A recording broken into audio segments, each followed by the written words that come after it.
system is ripe for their immediate attention. It is not as sexy or as exciting as the Iranian arms deal, but it is in the long term and more important to the American people than the survival of our form of government.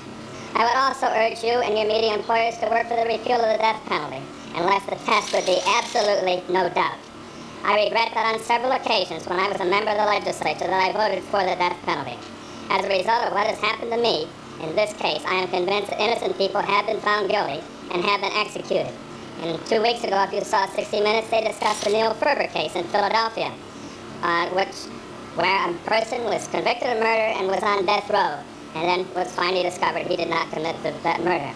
Around the turn of the century, the muckraking journalist Lincoln Steffens authored the book The Shame of the Cities. His book was largely responsible for much-needed improvement in the living conditions and working conditions of the slum dwellers in America's cities. Lincoln Steffens' journalistic goal was, quote, to see if the shameful facts spread out in all their shame would not burn through our civic shamelessness and set fire to American pride, close quote.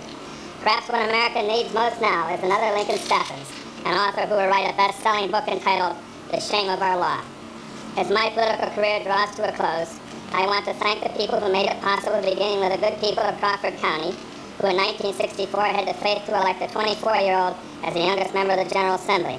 And then the people of Crawford, Mercer, and Eastern Erie counties, who in 1970 elected me to the state Senate, thanks to the voters of Pennsylvania, who elected me treasurer in 1980, and in 1984 saw through the sham of the CT allegations and re-elected me by a margin of 310,000 votes.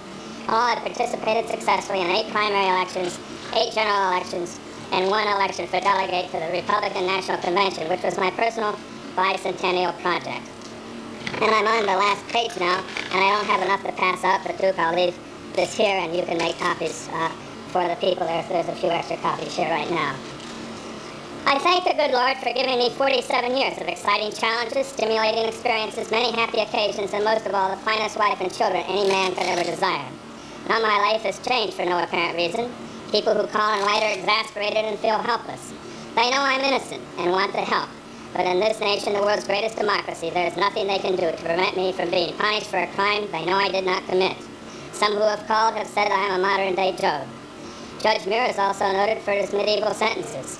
I face a maximum sentence of 55 years in prison and a $300,000 fine for being innocent. Judge Muir has already told the press that he, quote, felt invigorated when we were found guilty, and he plans to imprison me as a deterrent to other public officials. But it wouldn't be a deterrent because every public official who knows me knows that I am innocent. It wouldn't be a legitimate punishment because I've done nothing wrong. Since I'm a victim of political persecution, my prison would simply be an American gulag. I ask those that believe in me to continue to extend friendship and prayer to my family, to work untiringly for the creation of a true justice system here in the United States, and to press on with the efforts to vindicate me so that my family and their future families are not tainted by this injustice that has been perpetrated on me. We were confident that right and truth would prevail, and I would be acquitted, and we would devote the rest of our lives working to create a justice system here in the United States. The guilty verdict has strengthened that resolve. But as we've discussed our plans to expose the warts of our legal system, people have said, why bother? No one cares. You'll look foolish. 60 Minutes, 2020, the American Civil Liberties Union, Jack Anderson, and others have been publicizing cases like yours for years, and it doesn't bother anyone. At this point in time, Bob Holstey here. Yeah. Bob. Where's Greg? I'm not here. Can you come up here? And where's Don Johnson? Can you come up, Don?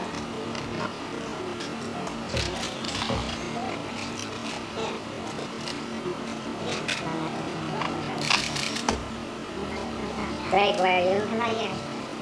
Okay. Just hang on to that right for the moment. Don, there's some things for you to do, and so now they're here for Joanne. Okay.